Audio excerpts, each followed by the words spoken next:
much, ladies and gentlemen. So, we have this weekend one of the classic fights in prospect. Welcome to the official press conference for the World Boxing Super Series semi-final. This Saturday, February the 17th at the Manchester Arena. George Groves faces Chris Eubank Jr. live on ITV Box Office pay-per-view from 7 p.m. At stake a place in the final of the World Boxing Super Series and the right to fight for the Muhammad Ali Trophy. Also on the line, the WBO Super World title, which Groves defended for the first time last October so impressively, stopping the previously unbeaten Jamie Cox at Wembley. A week earlier, IBO World Champion Chris Eubank Jr. excelled in his quarter-final, knocking out Avni Yildirim in Stuttgart inside 3 rounds. So we have a semi-final, eagerly anticipated since the draw 9 months ago. The sort of fight that this competition's format has made possible. A contest that I think you'll agree has all the makings to be among the great super-middleweight contests. On the top table then, Shane McGuigan next to me, trainer to George Groves. George Groves, Chris Eubank Jr., his trainer, Ronnie Davis, and first words from Kalle Sauerland, the Chief Boxing Officer of the World Boxing Super Series. Kalle. Happy Valentine's Day, everyone. Lovely to be here in Manchester. I wouldn't quite say love is in the air, but Tyson Fury said he might pop in and sing that for us later. Great to be here. Great fight city. A city steeped in boxing history. Great fights have taken place here. But something very special is in the air. I wouldn't call it love. It's 14th of February, but I think the tournament, when it's set out to do a number of things. It's set out to unify champions.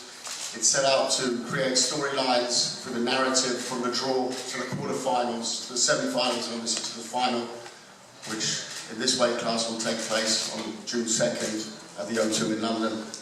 But it also set out to create narratives and create storylines and build characters. And, you know, I think the emergence of the hashtag Groves Eubank episode, which was about to take place in the fight week, which we embarked upon here on Monday, is credit to the tournament. It's put together a fight that normally take many years to make.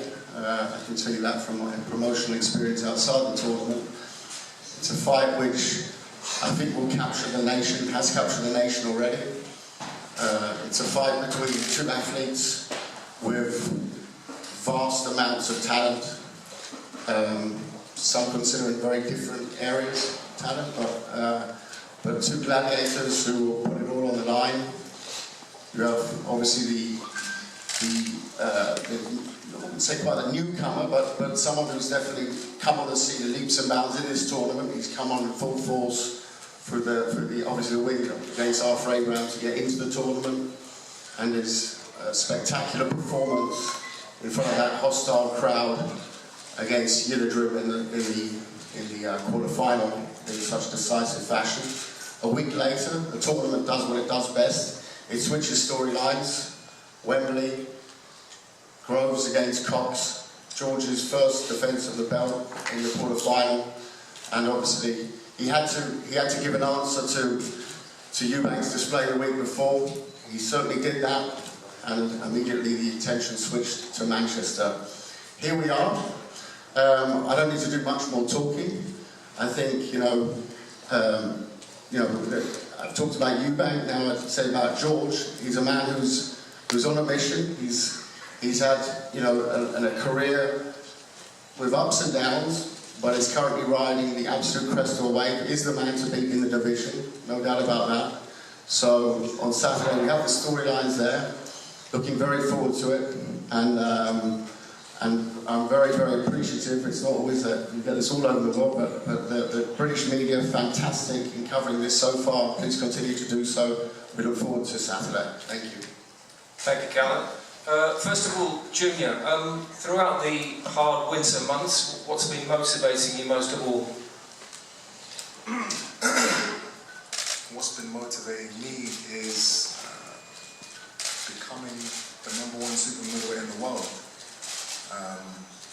And this is my stage, this is my time, this is my opportunity to prove everything that I've been saying is real, and it's to prove that I guess the doubters, the naysayers, the keyboard warriors, they were wrong.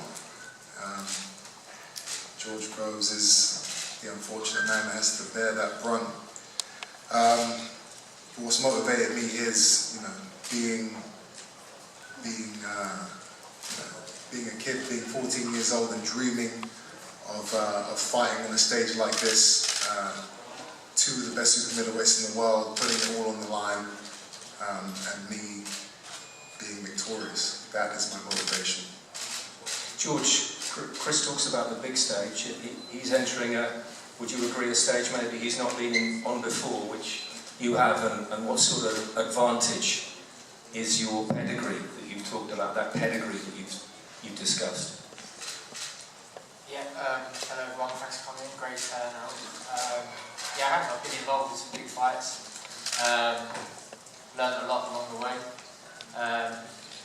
This for me, although it's a tremendous turnout of media, it's not my biggest fight to date, but I am in, I think, the form of my life, certainly in the best shape of my career, fully prepared to go out and retain my world title in style. So I'm really looking forward to the weekend. In view of that pedigree, George, does it surprise you that Chris is the bookmaker's favourite? No, nothing surprises me in boxing anymore, to be honest. There's a lot of hype around the fight that usually pushes fights towards being billed as a 50-50. Certainly it's being billed as a 50-50. People are split down the middle, they don't know who's going to win. We know who's going to win. But it makes it that much more interesting for the weekend, for the casual fan, for the spectator. So we know what we can do, what we will do, and we look forward to going out and doing it, and maybe leaving a few people scratching their heads, going, why didn't I quite see that? But as I say, I said it earlier on in the week, it's not an expression that I particularly like, but it comes down to levels, and I'm levels above junior. So. Chris, he's levels above. I mean, that's surprising to hear. You weren't levels above me in most sparring sessions, so I don't know where this newfound confidence comes from, but the talking has been said and done now. Levels and preparation and weight, it's all really irrelevant now. We just have to get in there and perform and put everything on the line. I'm willing to do that. I don't think George is. I don't think George is fully committed to this fight. I don't think he's willing to give everything to win. I am. There's nothing that George can do that's going to stop me. Absolutely nothing. People are talking about his jab and his weight. This is it's small factors in boxing. What it comes down to is who wants it most. And I think it's plain to see. You just don't want this more than usual. That's the way to. I don't think it's got really anything to do with who wants it most either, to be honest. Junior. I think it has a lot to do with it. George, the motivation? We talked about asking Chris what his motivational factor was throughout the winter months. What's been yours then, if he's questioning your desire? The same as it's always been, as every fight is. That will to win. I'm winning, I'm enjoying winning, I'm world champion.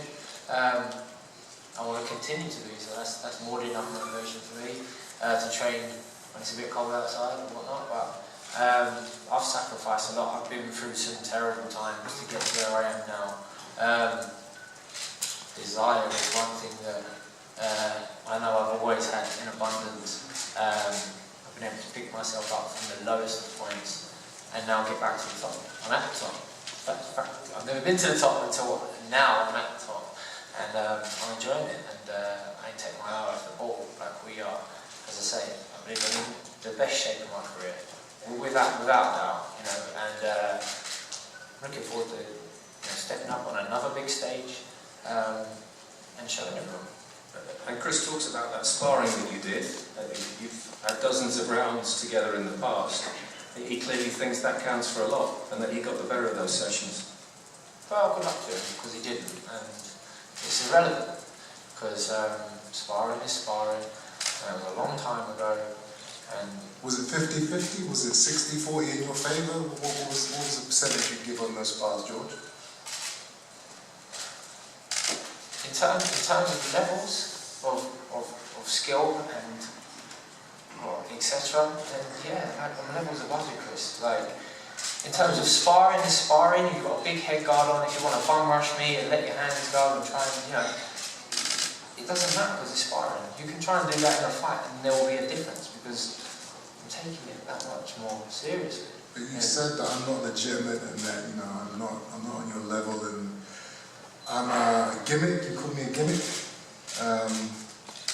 You know, so I'm just wondering if you could put a percentage on that sparring. You know? I mean, if it was 50-50, or even if it was 60-40 in your favour, then surely I'm not a gimmick. Surely I'm the real deal if I'm staying in there with you at such a young age that I was. Young age being a year younger than me. Well, inexperienced. You know, I was a novice compared to you at the time. I was a novice compared to where I am now. I still think you're a novice, to be fair. I don't see anything in your style that really makes you an expert in the game. You have a belt, but you know the man you beat to get that belt, I do not rate at all. You've said publicly that you believe he's a better fighter than me, which is, you know, that's an embarrassing statement in my opinion. And any boxing aficionado will agree. Yeah, I mean, you know, hold on to that belt tightly for the next couple of days, man. Sleep with it, hold it close, and enjoy the rest of your time with it because it's coming home with me on Saturday. It's not. Chris, your father's not on the top table for once. You've said that this fight... Actually, he's not been on the top table a few times. He wasn't on the top table for the Eubank fight. On this occasion as well. But what you said though that you feel that this is the fight that takes you out of your father's shadow. It can be that defining for you, correct? This is a defining fight for me. This is the fight that can propel me to the top of the sport. It gives me the right to say that I am legitimately the best super-middleweight in the world. And you know, 2 world titles. You know, that's every fighter's dream, and that's just the beginning. You know, this is collection season. I'm coming for all the belts. After this tournament, all the other guys who hold belts, they're all on the hit list. George Groves is just the first one to bite the dust. A couple of days to go. Shane, I'm just referring to senior, who I think referred to you as the PE teacher. Tactically, what sort of fight have you prepared for? Because I know you've obviously done a great deal of work with George. Well, I'm not going to give away our tactics, but you know, we prepared. I mean, it's the best camp we've ever had together. We've had sparring in from the States. Some of us done many rounds at Eubank. We've had guys in from Germany. We've had just top quality sparring. So we've sparred with Boazzi as well. Real top quality operators, and you know, something that you prepare in the gym. And I don't feel like he's prepared the same way we have. He might have done hundreds of combinations of pads, bags, but in terms of quality sparring position, he hasn't. I know who he's been sparring with, and you know, we need to go out there, execute our game plan, and come away with a victory. That's it. Chris and Ronnie, I mean, that's something I think Shane's question, just the degree of training that you do. I mean, you've talked about training yourself, coaching yourself to a point. Ronnie, would you like to have a word on that? No, I'm with Chris 7 days a week. We work together. I don't tell him things. He's a phenomenal talent. And in my view, Angelo Dundee, Mohamed Ali, he never told me what to do. This kid knows what to do. When he climbs through them ropes, I'm not going to be saying, do this, do that. He knows what to do. He's a phenomenal fighter. Stand on it. And talk about sparring.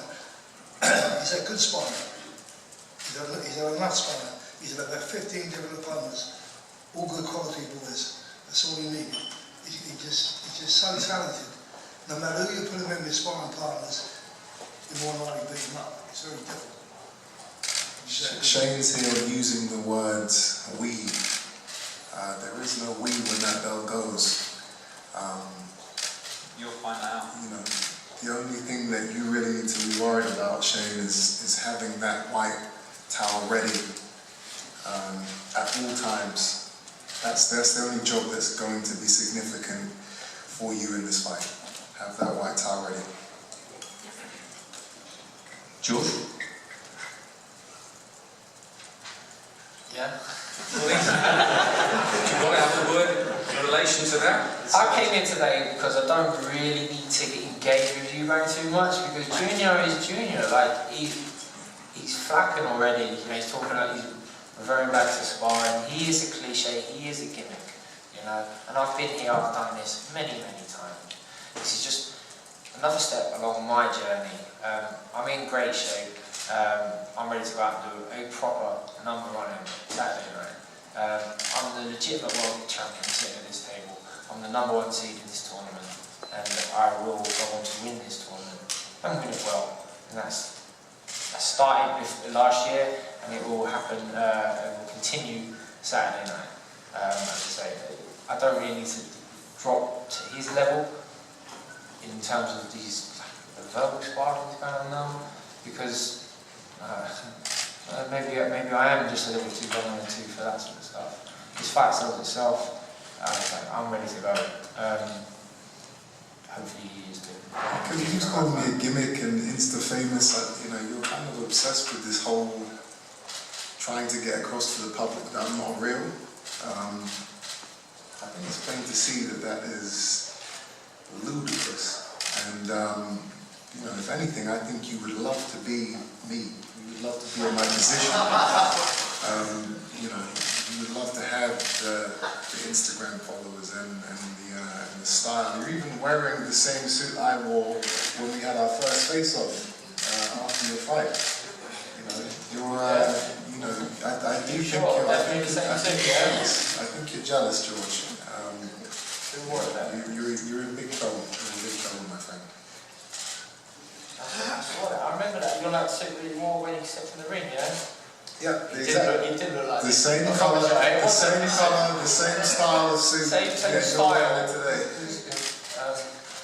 But thank you for the compliment. I appreciate that you like my style. And No, I mean, I totally suit. forgot about that. Yeah, you did It is forget. similar. You looked at the pictures and thought, you know what? You I'm going to wear that suit for myself one day, and now you're wearing it in this press conference. I've worn this suit I before. I appreciate mean, maybe you saw me wear this suit and you thought, I'm going to get the same suit. Not the same suit, but a similar suit. I appreciate the compliment. Before we go further with the style rules, we'll open it up to the floor in a minute, guys. But finally, the World Boxing Super Series held a hashtag first question competition on their social networks this week. The question from @Babs_SP. This to both fighters. Considering the careers both of you have had and how much is on the line on Saturday, how do each of you think their opponent will respond to defeat? Chris? You know, the honest answer to that question is I genuinely haven't even processed the outcome of defeat. That it just hasn't entered my mind. I've replayed this fight hundreds of times, you know, in my mind, in my dreams, and you know, I visualized George getting knocked out and I'm standing over him. I visualized the referee stopping the fight. I visualized Shane waving the towel and throwing it in. And I visualized George quitting on his stool just because he just doesn't want any more of the firepower. Not once have I ever visualized myself losing and having to make a speech or whatever. So, yeah, you know, I'm a winner. I don't lose. I don't think about losing. But going back to the question, how do you think your opponent will respond to defeat? That was the question. My opponent? Oh, okay. In that case, well, that's another thing I haven't really focused on. I'm not worried about George and his emotions and how he's going to deal with the fight and what he's going to do after the fight. You know, he's lost before on the stage of this. He's been definitively beaten by other men. I haven't. He knows how to lose. He knows how to get knocked out. You know, his chin has an off button, mine does not. So George will take the loss in his stride. Maybe a retirement afterwards, sail off into the sunset, enjoy himself, enjoy the money. You know, I'm going to help you buy the boat, George. George? I'll probably blame his dad and then move back down to middleweight. So we have a fantastic fighting prospect. Questions from the floor, please.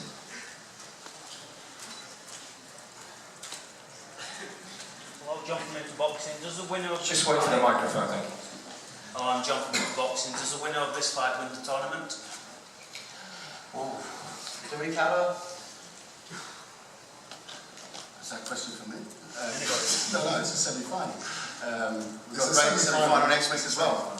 Yes, no, but the winner of this one's It's a the winner. semi-final, but I believe that in the minds of the people, this is kind of like the final. But Callum Smith, Eubank, they're both two solid fighters, and you know, whoever I face in that final, it will be a superb fight. Hi, it's Bernadette from Boxing Disclosure. To Chris, please. Obviously, in the past, people have mentioned that your power hasn't been there.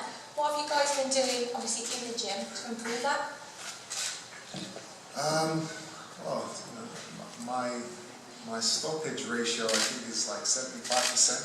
People don't go 12 rounds against me. So my power is fine. Anthony Mildred understands that, and George will soon understand that. I haven't really changed anything in my training camp. You know, I've just been focusing on the things I think will, you know, suit me best in a fight against George's style. You know, he's got holes in his game which we have worked on diligently to exploit, and you guys get to see that on Saturday. Back there, please. Just a minute, thank you. Hi, this is Aaron Cooper from Three Kings Boxing, and this question's for George. George, the lead up to this fight has somewhat been a role reversal in that Chris seems to have been doing the same sort of thing that you were doing in the first Carl Froch fight. Do you think that that's strategy, or do you think that that's just who he is? I don't know. I haven't really paid that much attention to it. Probably who he is. Thank you.